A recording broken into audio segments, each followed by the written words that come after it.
Before we begin, a quick note for listeners. This mid-season recap revisits moments from our first 8 episodes, including discussions of sexual assault, coercive control, and other threats to personal safety. While nothing is described graphically, some content may be activating. Please take care of yourself and feel free to pause or skip ahead as needed. Resources for support are available in our show notes. As always, you're in control of how and when you listen. I am a fighter, check out my armor, I'm marching onward. Hey, hey, hey, hey. I am a fighter.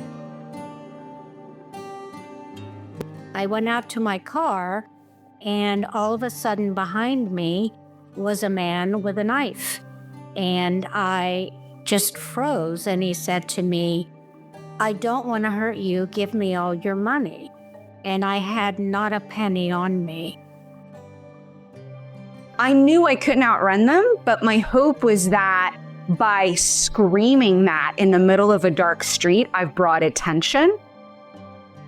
So my fight or flight was definitely in full beast mode at this point when we got to the next platform, and that was definitely going to be the train that took us to our home station. And I thought, if I don't end this now, he's going to follow us all the way home.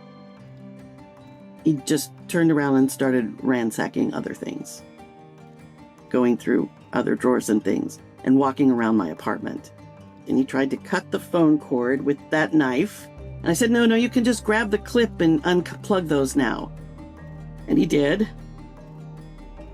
If we, God forbid, find ourselves in a situation where we think that our survival could be compromised by resistance to an attacker, and we have to go into compliance in order to keep ourselves alive, because that is the only thing that matters at the end of the day, is our own survival. So I looked around, and the first thing that I saw after all of that was a box set of Cards Against Humanity. So I said, hey, you want to play Cards Against Humanity? One, that's a sucky game to play with just 2 people. It's no fun with just 2 people, let alone somebody who thinks they're a wolf and is mad because they can't see your tits. So it's just a matter of discovering that, right? You don't have to change who you are to fit in to a self-defense space. It's about discovering that you already have everything that you need to belong here in your own power. I've been in a coercive control relationship for the past 9 years. I've been out for the last 8-ish months, and yeah, my life is so much better now. Welcome back to the Diamond Defense Podcast. I'm Kelly. And I'm Lisa. Hey, listeners, we are about halfway through the first run of episodes, and we realized something. If you're just joining us, or if you've been listening from the beginning, and thank you for that, there is a lot here. So today, we wanted to pause and reflect on key moments from each episode and talk about what's starting to connect across all of them. We have covered a lot so far, so we thought it was worth it just to stop for a second and talk about what we've learned, reflect on some of the patterns that we're seeing and how our guests have had to be their own hero out there, patterns that tell their own story, themes that help us learn from each other. And Lisa, we've learned a lot during the process of creating this podcast. So it's been kind of exciting to share that space with you. You as well. It's been I don't know what I thought we were doing when we started this, but this has been just a joyous ride. I know we're talking about some really dark stuff. We have a lot of fun talking about the dark stuff so that we can learn all the lessons from it. So yeah, this has been a wonderful ride with you so far. Hey, and the ride continues. And listeners, at the heart of this podcast is your personal safety through storytelling and expert insight. Lisa is one of our favorite experts. She is the expert as far as I'm concerned. And Lisa, can you ground us, especially for anyone new who is joining with this episode? Absolutely. I think every episode is going to explore moments, big and small, when personal safety confronts a conflict or it requires action, right? And those are the moments that are so pivotal that when we talk about these things, when we share these things with each other, we all get an opportunity to benefit from that. So, some of these stories we've talked about, our guests, they only have seconds or minutes to decide and take action. And sometimes, like in our last episode, right, it can take years to find a way to safety, as Karin talked about. But through each episode, we have gotten to witness what can happen when we find our voice or we use our power to protect and defend ourselves. And boy, have we witnessed some very powerful moments. We really have. And I think, Lisa, my favorite, well, I have many favorite parts, but one of my favorite parts in the storytelling episodes, at least, is hearing from a different woman who has an experience that they share with us, where even if it's not something that's happened to us, we can learn from it, discover something about how we might address that if it does happen to us. And you always offer some insight into what worked, what can work, what might work differently. So I really love that opportunity through the storytelling episodes that we have. But I also love just the straight up expert episodes that we have. So there's a mix for everyone here. I really love that part of our podcast. I do too. I think being able to sort of be witness to these incredible moments that our storytellers have gone through, it sort of takes it off of them, sort of having to like live under the pressure of these experiences to some degree, and it dilutes it, and it allows all of us to benefit from that experience, from what they learned, from what they did or didn't do, or any advice that they have for us as someone who has been existing under those circumstances.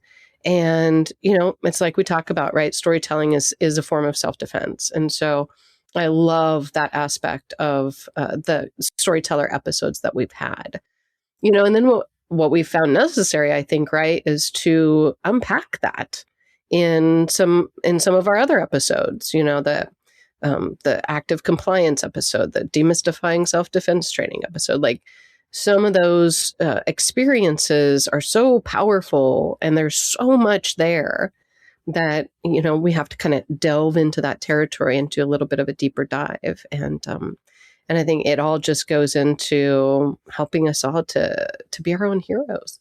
I like the deeper dives. The waters are safe here on this podcast for everybody to come and participate. And at the top of the episode, listeners, you heard clips from all of our previous episodes thus far.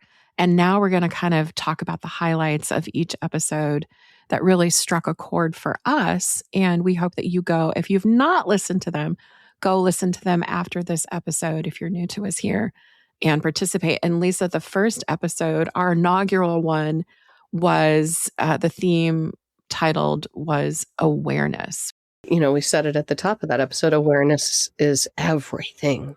There's a reason that was our first episode.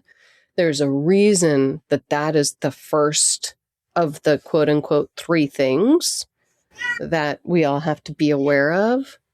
I'm so sorry. Apparently Sammy has something that he would like to add to this conversation. So we'll let him chime in every once in a while as well. And for listeners, Sammy is one of your cats, correct? He is. Sammy is the oldest of the 2. Willie is the youngest of the 2. And they're bros and quite a pair. And they have a lot to say. Yeah, they do. About a lot of things. They just want us to know. So, right now, I think he's saying a lot about his food bowl that is not as full as he would like it to be. Well, he's aware that he's aware of how hungry he is, and he has the confidence. I'm foretelling a little bit. He has the confidence to ask for it. Exactly. Now, here's the thing. He does have lots of nothing if not confidence for that cat. But the bowl has food in it, and it has plenty of food in it. It is just not as full as he would like it to be. I get that. With Sammy. Metaphorically, even my bowl metaphorically is not as full as I would like it to be.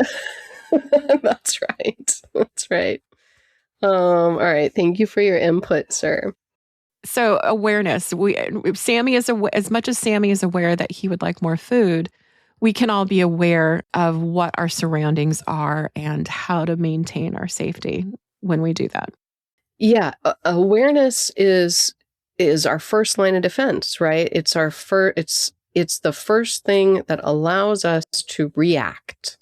It's the first thing that increases the reaction time, and increasing our reaction time is kind of the first principle of self-defense. And so, it's not about living in fear. And I have a lot of people say, I don't want to always be thinking about, what's going on around me, or be afraid that something might happen. And as we talked about in the episode, it's not about expecting danger or living in fear. It's about arming yourself with information, right? We keep our chin up, we keep our eyes out, we notice things, we are curious about our environment, because when we do that, it's just kind of an interesting activity when we're out and about, to truly be curious about our environment and to notice things. Even if we're traversing terrain that we traverse on a regular basis, what's a new thing that you can notice about your surroundings? So we've got to be curious about our environment. We talked, Aniko was an amazing storyteller on that front. All three of her stories involved what level of awareness she had and how that did or didn't serve her well. And I just thought to myself, that is really weird.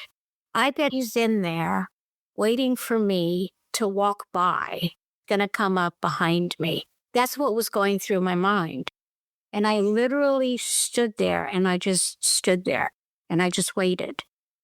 And sure enough, the amount of time that it would have taken me to walk up there, he came out. We started awareness because it is the beginning and the end is about keeping our awareness up. Nice. That was a really great episode. I mean, they're all great. I'm going to sound like a mama with all of her children. But it was our first episode, so there's something special about a first episode and the stories that Aniko shared. And they're very, compelling stories just to listen to from a storytelling aspect. So we really like that. Absolutely. Yeah, she was a wonderful guest to kick us off. Yeah. And you know who else was a wonderful guest? Our second guest, who has all the confidence in the world and was in the episode of confidence. Tell us about that guest in that episode. Right. Well, no bias, but maybe my favorite guest. My wife Kelly talked to us about how confidence can fuel us, about how confidence is an important tool in our arsenal. It can fuel anger. Anger can fuel confidence. Both of those things can help us allow for an escape. We talked about predators being cowards who don't want to deal with a confident person who may fight back hard in their defense. And confidence can be a deterrent for being targeted for attack. And I think it's really important for us to remember that you don't have to be the most confident person in the world to carry yourself confidently. And I think, to me, in terms of that episode and the great experience that we all got to learn from, that Kelly had on that very dark street in Chicago. Because the neighborhood is pretty dead at this point, nobody's out, nobody's about, there are no cars on the street. I feel a little trapped on the sidewalk because I am between cars, which can provide a wall in terms of visibility. And then I'm also, on the other side of me are alcoves and doorways that are very easy places to get pulled into and, again, not be visible. So since there were no cars on the street and it was quiet, there were high rises kind of all around me, high-rise apartment buildings. And so instead of continuing to walk on the sidewalk, I move into the middle of the street. Confidence doesn't have to live in us for us to be able to portray it. It does live in her. It does. Well, we'll say. That's her wife. It does live in her. But, we can all fake it till we make it, ladies. We can all roll those shoulders back, pop that chin up, just a tiny slight tightening to that core, keeping our eyes out. That just change in our posture, that portrayal of confidence can be the thing that makes the difference between someone saying, yeah, she's my target, or nah, I'm not going to mess with that. Hell yeah, fucking A. And, one of my favorite parts of that episode is she has a line in it, and we're definitely going to play that clip at some point in this episode. To me, it is the perfect line. It's something that I think would be a great t-shirt or a bumper sticker, or, you know what I mean? You'll hear it, listeners, and you'll know what I'm talking about. But it's such a good episode as far as the lessons that we learn about being confident, even if it's faking it till you make it. But it's also just compelling stories. Like, they're very dramatic. I allow myself, my little monster, to exist and thrive within me when I need it.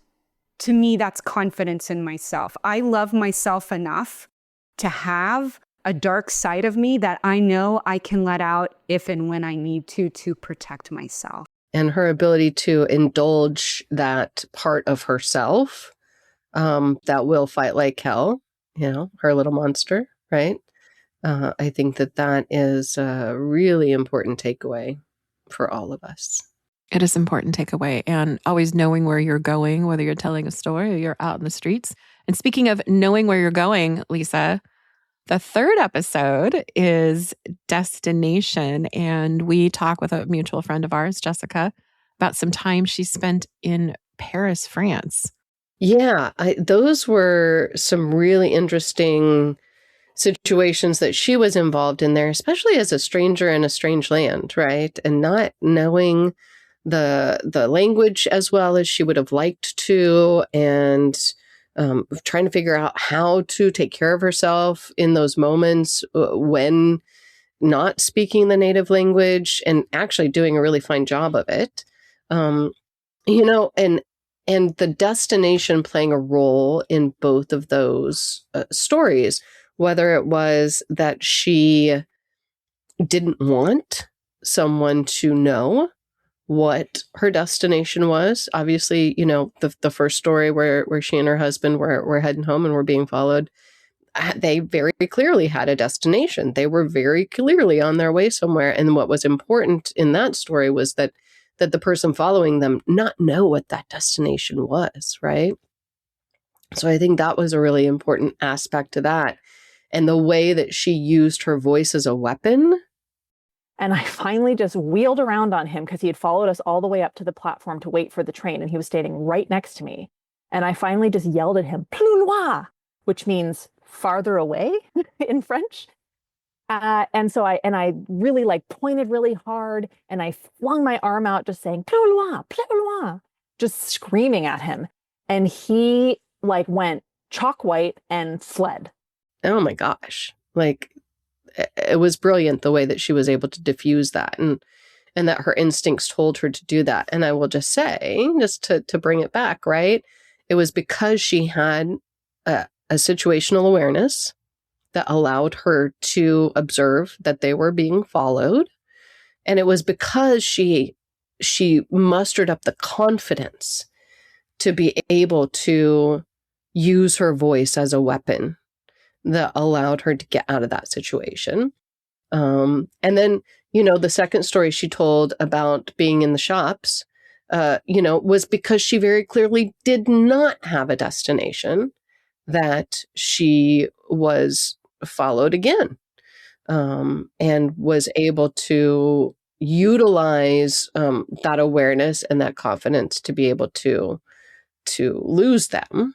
But her awareness in that she felt, because she didn't have a clear destination, because she wasn't clearly checking in with someone, because, there wasn't obviously someone waiting for her or expecting her, that she wouldn't be missed quickly.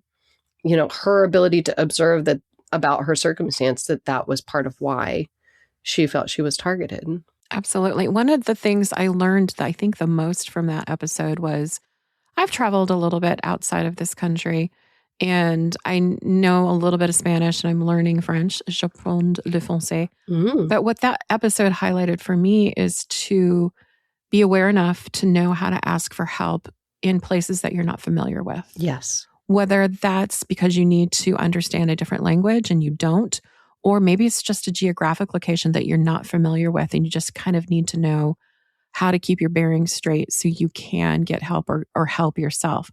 And that's something that I had not necessarily thought about always, is maintaining my safety in unfamiliar locations.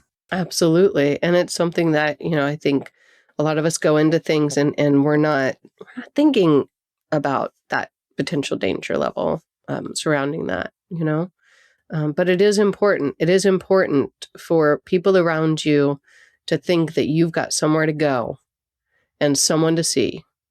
And that if anything were to happen to you, you will be missed quickly. Yeah. Yeah. Motherfuckers, people are going to miss me. So watch out. I don't know if Liam Neeson's going to come for you, but somebody's going to come. That's right. Come for you. It's going to get complicated in some way, shape, or form, which is what they do not want.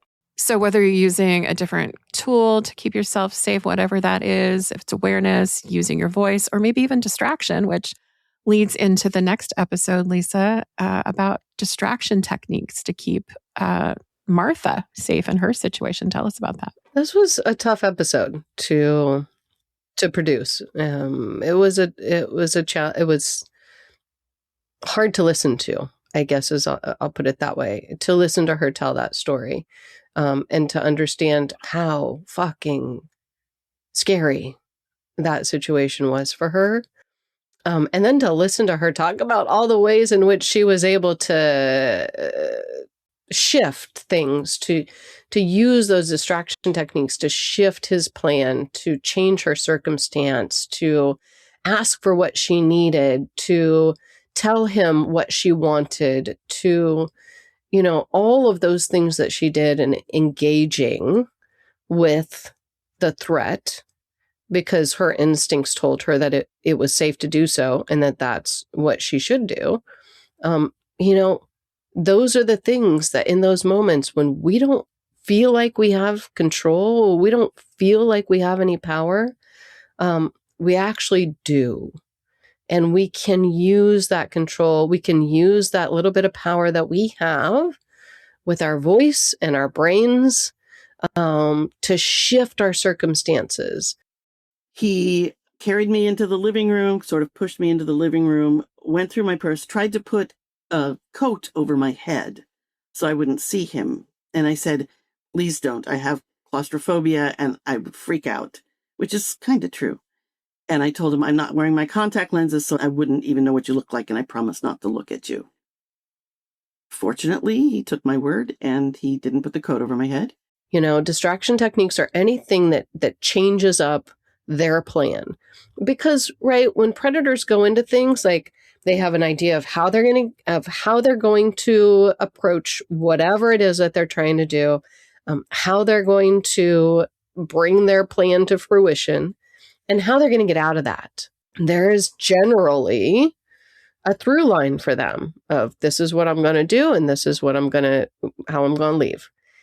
And so anything we can do that fucks up that plan, that can shift our circumstances, because then we have a little bit of power and control. Then we've got them, on their heels.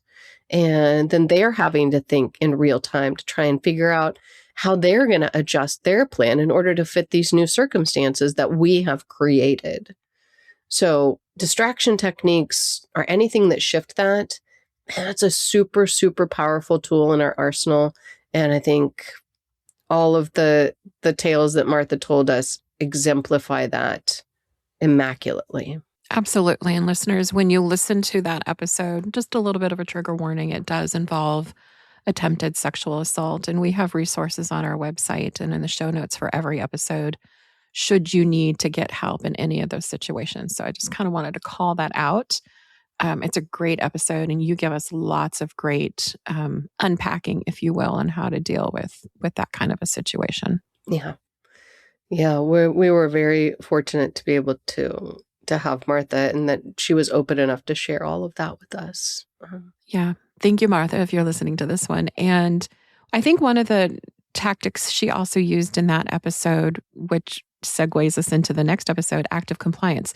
There were parts of her story where she actively complied to keep herself safe, correct? Her entire first story was active compliance. And that's why we did that episode, because, we finished the fourth episode, the distraction techniques with Martha, and sort of listening back over that episode and listening to her talk about all the different things that she did, I just thought, my God, that's just the exemplification of successive active compliance. And we need to do a whole episode on active compliance. And so... Yeah. And did we ever? So, and I know that I learned something, the alert system. You talk about the alert system in that episode. Yeah, the alert system for active compliance, right? Sometimes we just need a mnemonic because our brains are going to potentially peace out on us when we feel like we're under threat. And we need something quick and easy as a reference point that we can use to remember all of the jobs that we have to do if we find ourselves in a situation where we feel like our survival would be put at risk by resisting an attack. Then we go into active compliance. And active compliance, right, is just a way to think about having to comply with a situation that both can help us stay alive, stay out of panic, and escape. And can also, on the other hand, and super importantly, help to catch the motherfucker afterwards. And so the active compliance system that I created, the mnemonic is ALERT, ALERT. And I'm just going to talk about real quick what each of those letters stand for, just kind of remind us what our jobs are if we find ourselves in active compliance. So the A is for alive, right? First most important job, we got to keep ourselves alive. We do that by staying out of panic, and we stay out of panic by focusing on our breath and making our exhales twice as long as our inhales is a way to reset our limbic system. It's a way to calm ourselves so that we can stay out of panic, so that we can keep thinking. Okay, so that's the A. The L is to learn. We have to learn things about our attacker. We've got to gather information by turning on all 6 of our senses and locking all of that information in our memory. What do we see from him, top to bottom? What does he look like? What does our environment look like? Observing everything we can see, locking that in our memory. What do we hear? What does he sound like? If we had to do a voice ID of him, could we do that? If we don't have access to our sight sense, what are we hearing in our environment, and really noting that and locking that into our memory banks? Do we hear, children playing, dogs barking, construction sounds, what have you, can tell us something about where we are. All of the different senses that we have, and not least importantly, that 6th sense. What sense do we get of our attacker, why he's doing what he's doing, maybe what he does for a living, all of those different things. So we have to learn things about our attacker. E is for engage. Only if we feel it safe to do so. And this is where Martha shone, was in the engagement with our attacker. We can shift his plan. We can learn things about our circumstances by engaging. Again, only if we feel it safe to do so. Ask him questions. Tell him things. Ask for what you need. Tell him what your name is. Engaging with our attacker can humanize us to him, and it can humanize them to us, and it can shift the dynamics of that situation. R and T go hand in hand, right? R is for remain and T is for take. We need a part of ourselves to remain where we are as proof that we were there, where we are or on him. And take, we need to take something of the attacker with us as proof that they were there, right? And so in terms of remain, we're talking about DNA, we're talking about saliva, we're talking about fingerprints, we're talking about, personal items that we can leave, and we've got to leave a part of ourselves. We're talking about pulling our hair out at the roots and tucking it into his clothes, into car cushions, into whatever we can get. So we're leaving some of ourselves there. And then can we pull his hair out from the roots? Can we scratch him to get his skin cells under our fingernails? Can we take a personal item of his with us when we go to prove that we were with him? So that's the alert system. Alive, learn, engage, remain, and take.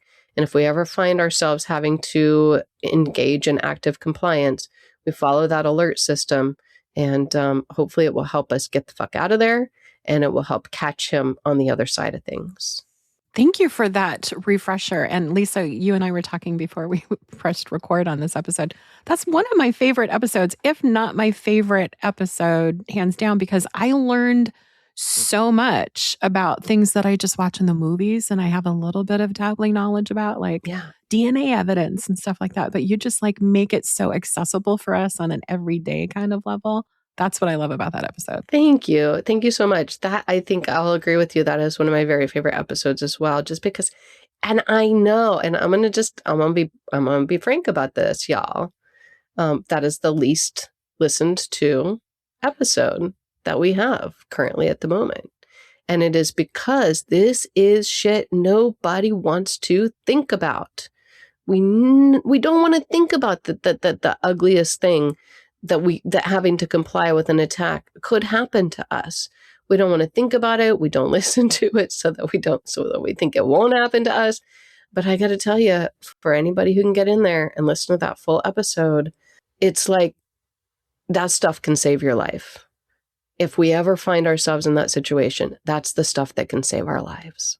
It really can. And, maybe another reason I connected with that episode is for the episode that follows that, episode 6, dating, I actually did kind of double duty and shared some stories as the storyteller.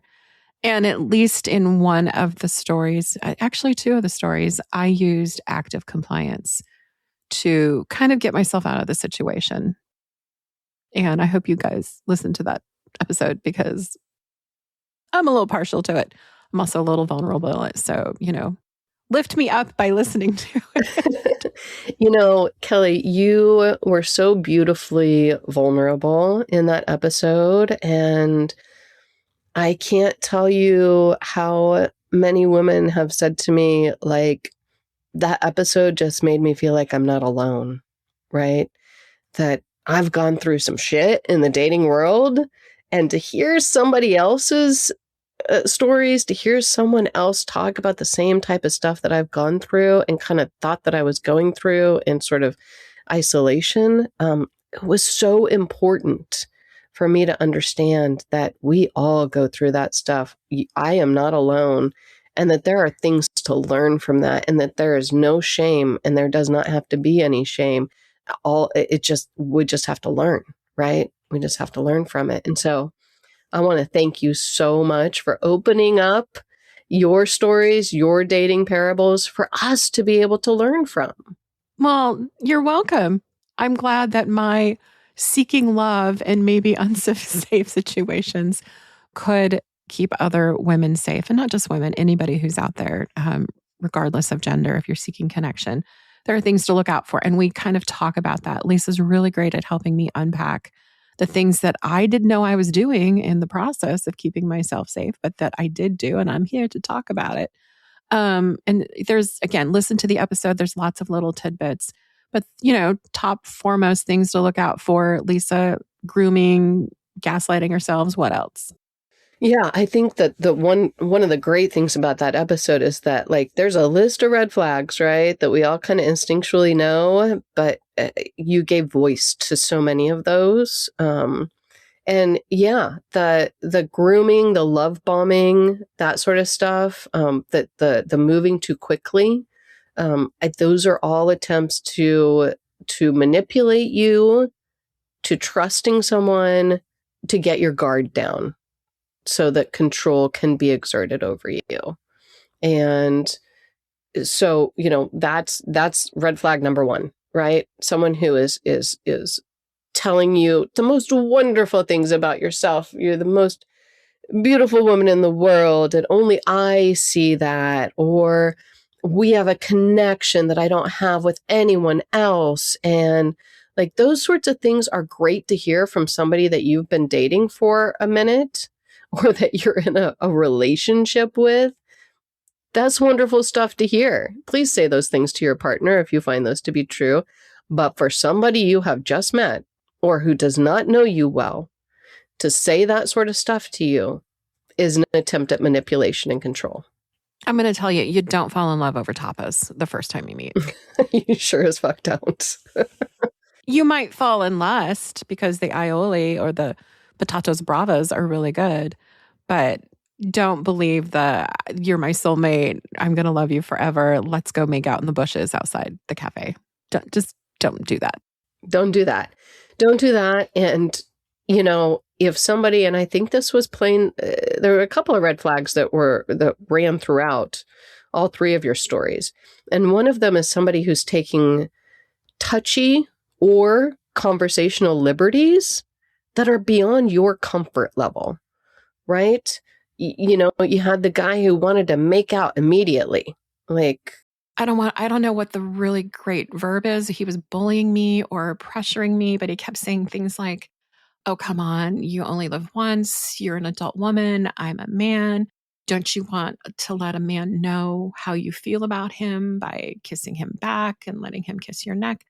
And so it was just me constantly saying, hey, let's just kind of slow it down. Even when you were like, hey, whoa, let's pump the brakes. We're going a little too fast here. You made him understand that you were not comfortable with the speed at which he was going, and he continued, right? He did not, and this is another red flag, did not respect your wishes and your boundaries, whether stated or implied. When we say to somebody, hey, this is my lane and it's the slow lane, and if you want to be in the car with me, this is the lane we're going to drive in, and they say no, and they rip the steering wheel out of your hands and they move you over into the fast lane, big red flag. Absolutely. And the metaphors that we're using here are not necessarily metaphors. Well, they kind of are, because that person was a race car driver. And quite literally.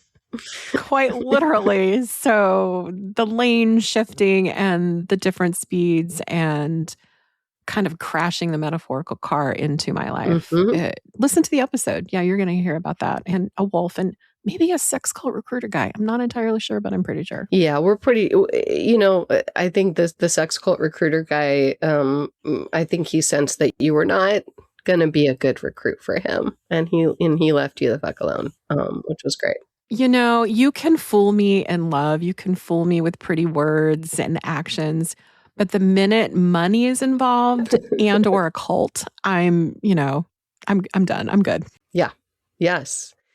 And I think the other thing that you found is you tried to sort of pull back, right, from some of these situations or experiences or moments with some of these men. And I'm thinking specifically of Wolfman.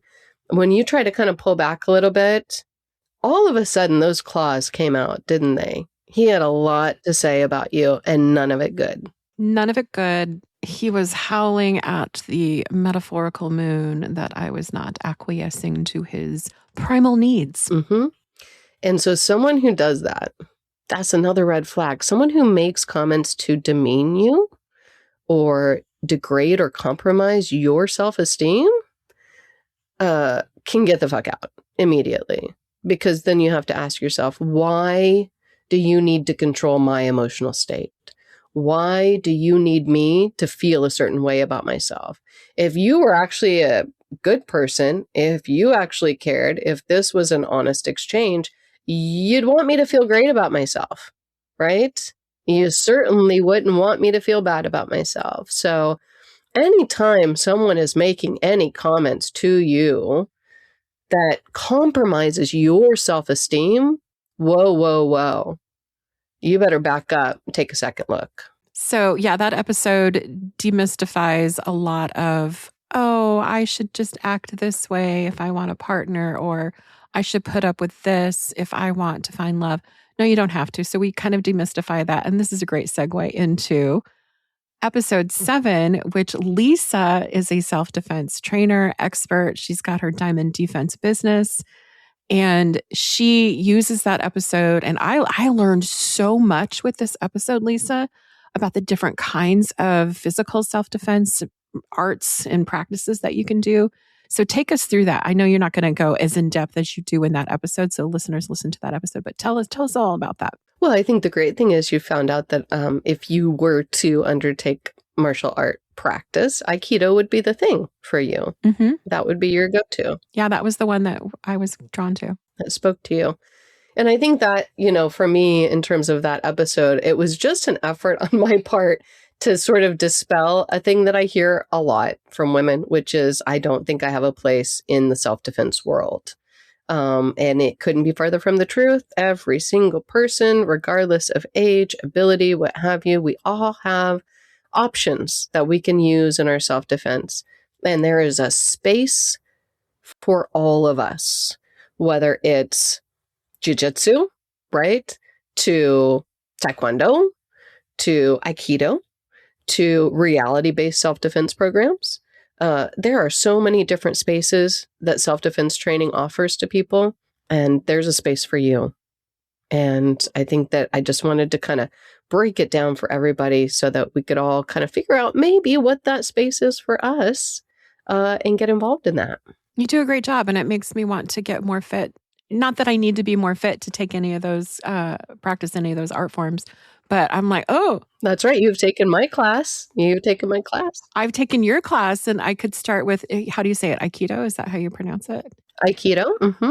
Yep. Aikido. I'm like, maybe I could start there, but it's very motivating to get the safety physically in our bodies and learn it that way, which I really liked about learning through that episode. There's something that happens to us psychologically when we feel like we have options in physical defense. 100%. And yeah, I just can't emphasize that enough. So speaking of realizing that we have options, that's a great, again, segue into episode 8, Coercive Control. And this was a learning opportunity for us, just as also as producers, because this was our first international guest.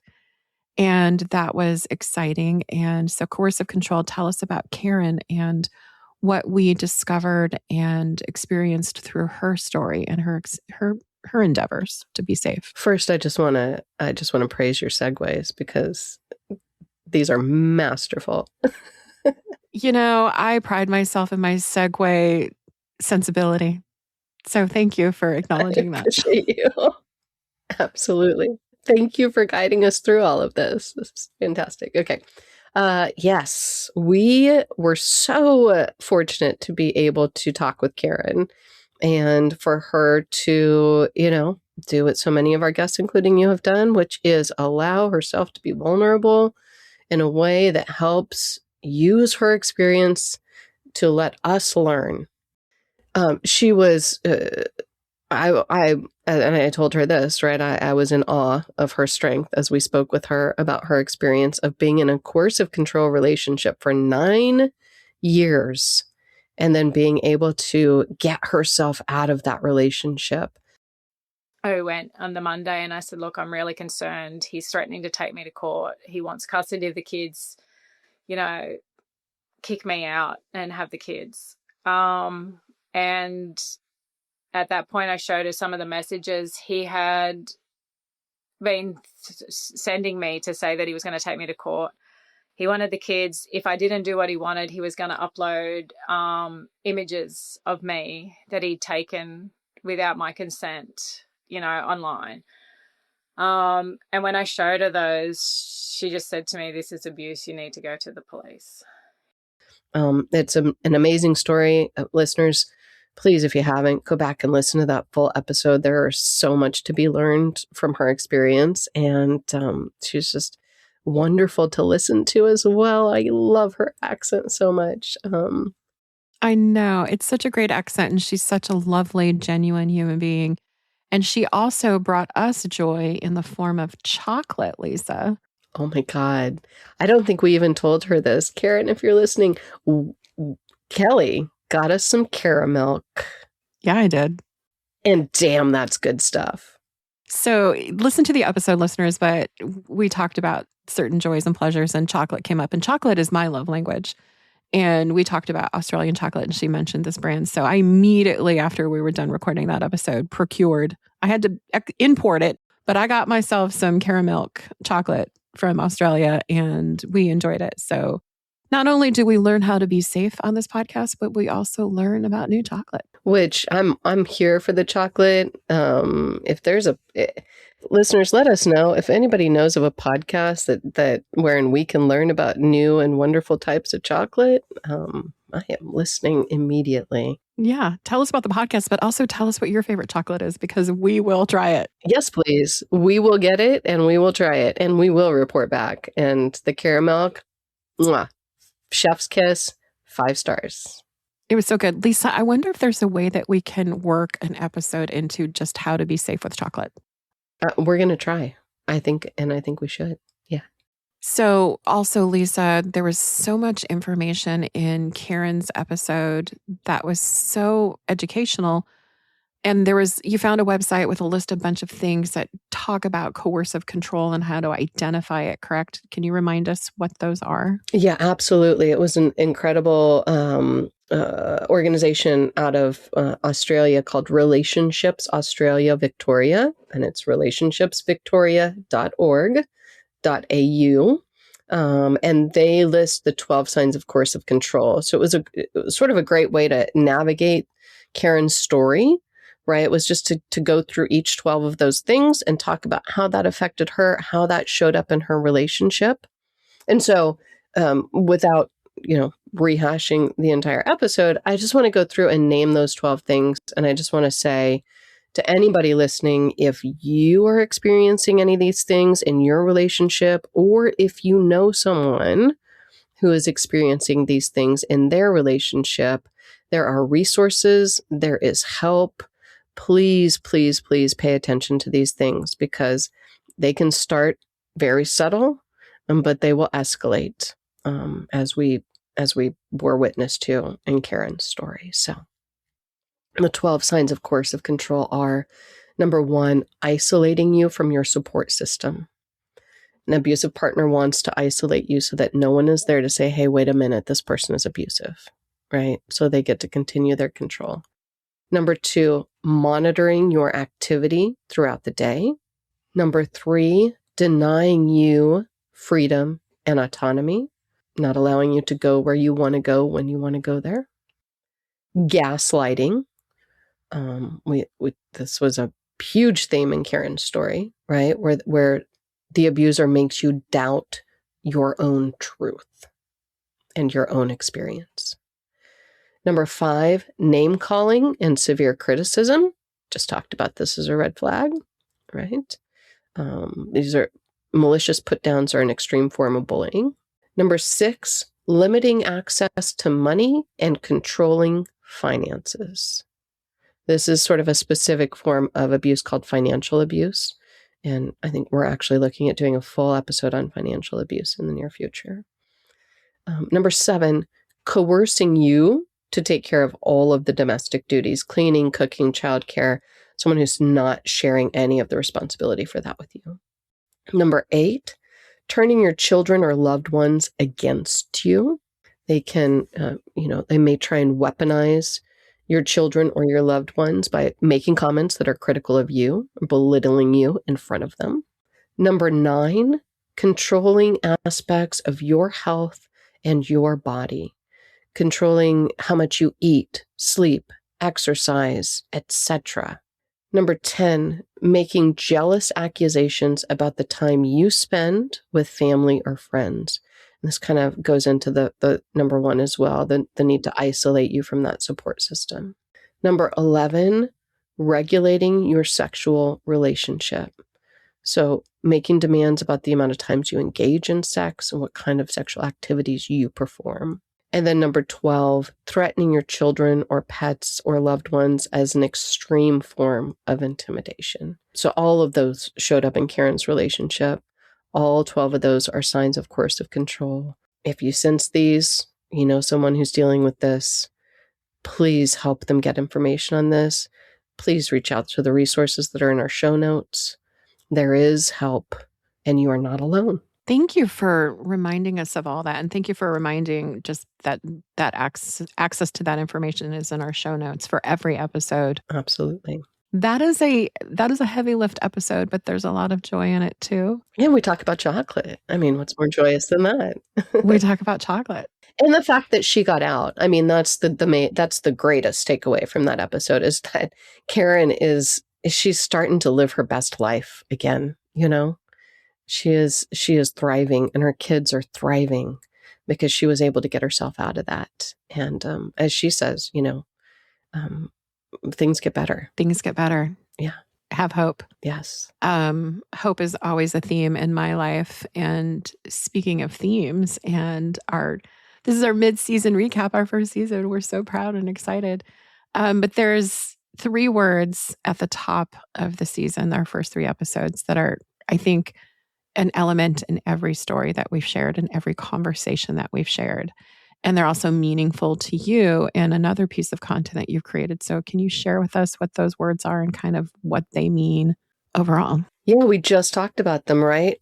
Throughout every story that we've learned, throughout every person that we've talked to, it's the top 3. It's the awareness, it's the confidence, and it's the destination. And those 3 things play a role in every single story that we have heard. So I think it's just important to keep those top of mind. There's a reason that those 3 things are the quote unquote 3 things that show up when predators are looking for targets, and that those are the top 3 things to pay attention to. You know, the short film that we talked about when we started the podcast that I made last year called 3 Things focuses on those 3 things, which, by the way, that film is now, it's 8 minutes long. It is not a long watch. It is 8 minutes long. It's now up on the Diamond Defense YouTube channel. And it's called 3 Things. And you can certainly listen to our podcast on the YouTube channel as well. But that film is up there and for anybody to watch. And I think that it kind of sums up so far every story that we've listened to. I love that. And we will definitely link to that short film in the show notes. So you definitely can watch it. I've seen it a few times. It's so well done.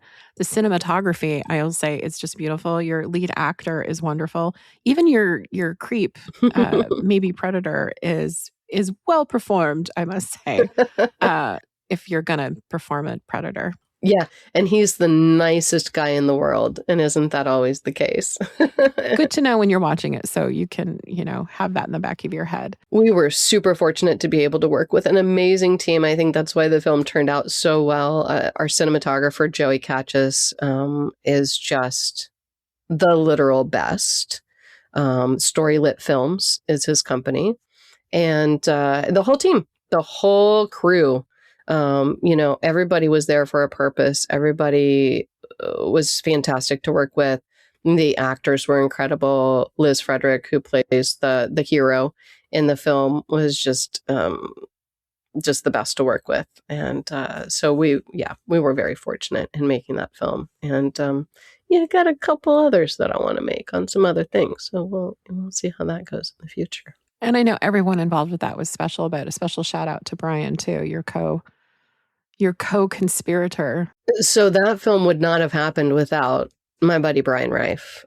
He was my co-producer, co-writer, first assistant director.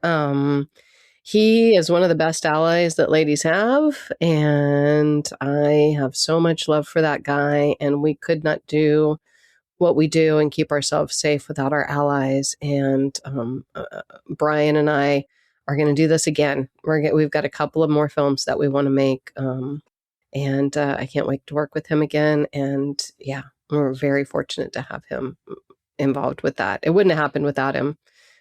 He was the best editor that I've ever had, and so I love my guy. Yeah, shout out to Bri. We love Brian. So you have future plans of creating content with him. We also have future plans for stories that we're going to share and conversations we're going to have here in the podcast. What are some potential topics we're exploring in the future, Lisa? Well, we've, like I said, we've been super fortunate, right, Kelly, to have these wonderful storytellers on, to share their experiences with us in ways that we can all learn from. And we want to keep doing that. We want to continue to hear your stories. We want to continue to be able to use storytelling as self-defense, and to be able to learn from each other. And so, that is absolutely what we're going to continue doing. And as we hear those stories, we're going to build episodes around those themes. We also have been talking with some experts lately about different topics that they can bring to the table. And so, some of the upcoming themes that we're exploring and having some conversations with some folks who are experts in these areas are things like sexual safety. How do we keep ourselves safe when we're in sexual situations, potentially with people we don't know very well or people that we do? Things like boundaries, safe words, red flags, all of those sorts of things. We're also going to be talking with someone who has written a book about having loved ones who are in abusive relationships. What do you do if someone you love or someone you know is in an abusive relationship? How do you navigate that? And how do you help them stay safe? And then, like I talked about earlier, financial abuse. Financial abuse is one of the lesser talked about, but more insidious forms of abuse. And so we're going to be talking with an expert about what that looks like and how to deal with that. So we're going to be having lots of great conversations coming up. I'm so excited. I'm excited too. And we are moving into stories that, Lisa, kind of sit longer in the body, conversations about what happens after. And listeners, if you're listening and thinking, hey, something like that happened to me, or something we haven't covered, we want to hear from you. You don't have to be dramatic. You don't have to have it done everything right. We just want you to be here with us, telling your truth, sharing your stories so we can keep other women safe. Going into a space where we're telling our stories and potentially feeling very, very vulnerable about that is very hard. But that is where learning happens, because we are all human beings and we are all vulnerable at one point or another in our lives. And being able to share that with our ladies and learn from that gives it so much more power, right? And then there's growth from that. And then we all have more agency because of that. So stories, as I've always said, storytelling is a form of self-defense. When you share your story, someone else is going to recognize themselves. Someone else is going to go, oh my God, I'm not alone. Or someone else is going to go, oh, that's what I'm going to do if I'm ever in that situation. And so we would love to hear from anyone who thinks that they have something to talk about or an experience that might help other women stay safer. Nice. And you can contact us at our website, diamonddefense.com, at our email, diamonddefensepodcast@gmail.com, or, find one of us on social media. Most of all, listeners, we want to thank you for listening to this episode. We want to thank you for listening to any of the content of the Diamond Defense podcast that you have engaged in so far. We are so grateful for your ears. We are so grateful for you spreading the word about this podcast. This community is growing, and we could not be more excited about that. We love you listening, and every story that we've shared this season reminds us of something simple and powerful, and you don't owe anyone your comfort. No, you don't. Thank you. And also, this is so important. Watch out for motherfuckers. And shine on, diamonds. I am a fighter. Check out